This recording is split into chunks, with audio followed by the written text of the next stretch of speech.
ओम नमो भगवते वासुदेवाय नमो नमः। आज 14वां अध्याय जिसमें गृहस्थ सदाचार के बारे में बताया जाएगा कि गृहस्थ में रहकर भी भगवान को प्राप्त किया जा सकता है। जो राजा युधिष्ठिर है वह नारद जी से पूछते हैं कि जो मेरे जैसे गृहस्थी होते हैं वह भगवान को किस प्रकार प्राप्त कर सकते हैं। तो नारद जी कहते हैं कि उसके भी कुछ नियम हैं। जो मनुष्य गृहस्थ में आ गया है, ऐसा कोई अनिवार्य नहीं है कि आप संन्यास लेकर ही भगवान को प्राप्त कर सके। आप गृहस्थ में रहकर भी भगवान को पा सकते हैं। यह बस मार्ग हैं अलग अलग भगवान को पाने के, लेकिन जाते सभी भगवान की ओर ही हैं। तो गृहस्थ में यदि कोई व्यक्ति है तो उसे ब्राह्मणों की सेवा करनी चाहिए, संत महात्माओं की सेवा करनी चाहिए, ब्राह्मणों को भोजन इत्यादि करवाना चाहिए और शुभ कर्म अपने बढ़ाने चाहिए। इस शरीर से तो पूरी तरीके से आसक्ति छोड़ देनी चाहिए। यदि उसे कामना है विषयों की, भोगों की, और यदि वह भगवान की माया में उलझा हुआ है, फिर इस मनुष्य जीवन का उसका कोई अर्थ ही नहीं है, इसका कोई फल नहीं है। यह जो मनुष्य जीवन है बड़ी ही कठिनाई से मिलता है, क्योंकि यही मनुष्य जीवन एकमात्र ऐसा है जिसमें भगवान की प्राप्ति हो सकती है। इसमें हम अपने नारायण के दर्शन कर सकते हैं। जो चीज देवताओं के लिए भी दुर्लभ है वह इस मनुष्य शरीर के लिए कितनी आसान है। बस कुछ नियमों का पालन और कुछ भी नहीं। चाहे गृहस्थ अपनाओ चाहे संन्यास अपनाओ, इन भगवान को पालो। अब भगवान को पाने के लिए सबसे पहले आपको कुछ नियम जानने पड़ेंगे। जैसे कि आप धन संचय नहीं कर सकते, यानी बहुत सारा कईयों को होता है कि हम बहुत सारा धन इकट्ठा करके रखेंगे, लेकिन भागवत जी में ऐसा बताया गया है कि अधिकता से अधिक धन दोष है। हमें अपने पास उतना ही धन रखना चाहिए जो कि हमारी भूख मिटा सके, जो कि हमारी जरूरत हो। उससे अधिक धन यदि वह कोई रखता है तो वह चोर है, और उसे उसका दंड अवश्य ही मिलना चाहिए, क्योंकि उसे चोर बोला गया।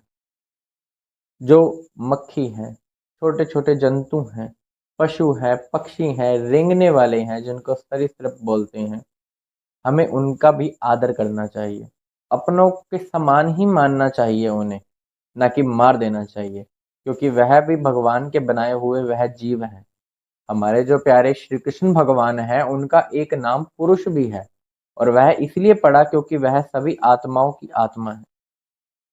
वह सभी में स्वरूप शयन के रूप में पाए बैठे हैं, इसलिए उनका एक नाम पुरुष भी है। इसलिए हमें किसी भी जीव से घृणा नहीं करनी चाहिए।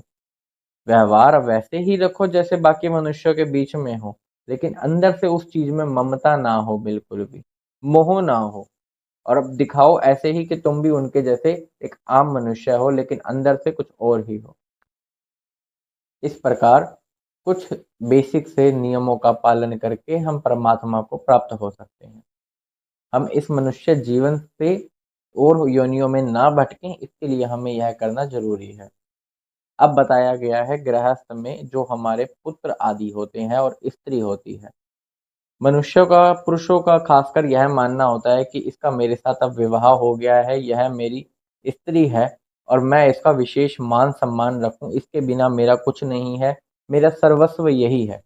यदि वह ऐसा मानता है तो वह गलत मार्ग पर है, क्योंकि स्त्रियों को यदि हम उसके अंदर मोह कर देते हैं, और स्त्री के पीछे कई ऐसा जगह देखा गया है कि गुरु का, माता का, पिता का, इन तक का वध कर दिया गया था। और ऐसी स्त्री के अंदर से कोई यदि व्यक्ति मोह उठा लेता है, हटा लेता है, तो फिर वह लगा लो मुक्त है। उसने तो भगवान पर विजय प्राप्त कर ली है, लेकिन इतना यह आसान भी नहीं है।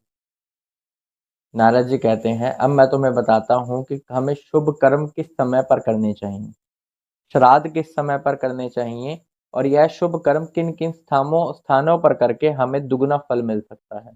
दुगना छोड़ो, 1000 गुना फल मिलता है, ऐसा बताया गया है। सबसे पहले हम जानते हैं कि श्राद्ध का जो सही समय है वह क्या है।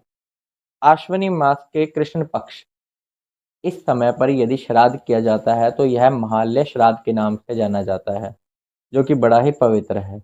और भी शुभ दिन होते हैं, जैसे कि द्वादशी, एकादशी, नवमी, कृष्णाष्टमी।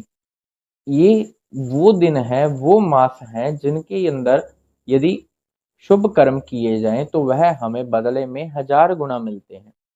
तो जी जान लगाकर इन समय के अंदर हमें शुभ कर्म तो करने ही करने चाहिए। अब स्थानों में क्या बताया गया है वह सुनिए। नारद जी कहते हैं इसमें हम देश की बात करते हैं। वो देश सर्व संपन्न है जिसके अंदर हमारे श्री नारायण का पूजन होता हो, ब्राह्मणों की सेवा होती हो, यज्ञ अनुष्ठान होते हो, कीर्तन होते हो, सत्संग होता हो।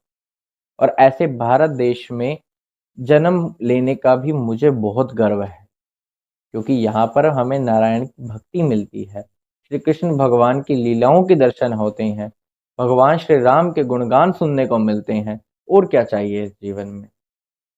धन तो उतना है ही कि हम अपने पेट का पूजन कर सकें, पेट का पालन कर सकें, लेकिन यह जो आत्मा है यह उन्हीं का स्वरूप है। तो चाहे इसका पूजन कर लो और चाहे प्रतिमा का पूजन कर लो, एक ही बात पड़ती है। प्रतिमा का पूजन जानते हैं यह कब से शुरू हुआ। जो प्रतिमा का पूजन है यह त्रेता युग से चलता आ रहा है, क्योंकि विद्वानों ने यह देखा कि जो मनुष्य है आपस में एक दूसरे से घृणा करने लगे हैं, द्वेष भाव रखने लगे हैं। उसको कम करने के लिए ही विद्वानों ने यह सोचा कि हम प्रतिमा का पूजन करेंगे। तो भगवान के जो अवतार थे वो उनकी प्रतिमा बनाई गई और उनका पूजन तब से चलता आ रहा है और आज तक चल रहा है और आगे भी चलता रहेगा।